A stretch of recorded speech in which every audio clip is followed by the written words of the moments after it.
Siin videos ma õpetan teile, kuidas valmistada toonikut. Alustame glütseriinekstrakti tegemisega ja teil on selliseid asju selleks vaja.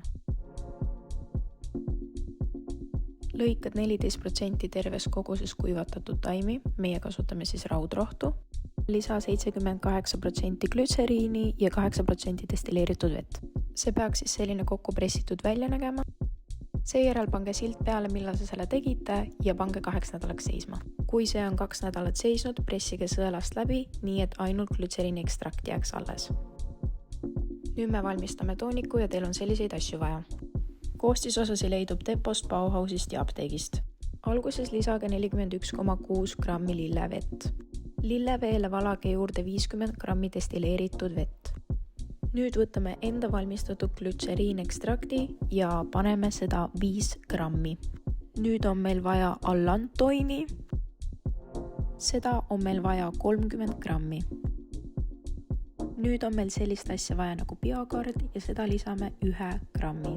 Enne igat koostisosa panemist nullistage kaal. Segame vispliga kõik ühtlaseks massiks. Nüüd on meil vaja uut puhast kaussi ja solupiliiseri. Seda on meil vaja 2 grammi.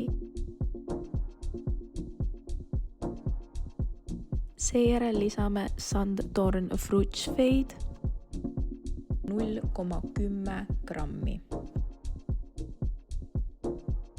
Segame spaatliga.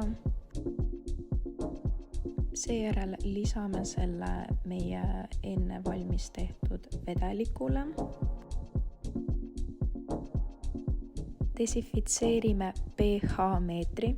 Asetame selle tooniku sisse ja see peaks siis jääma 5–5,5 peale ja see näitab, kas see on ohutu meie nahale või mitte.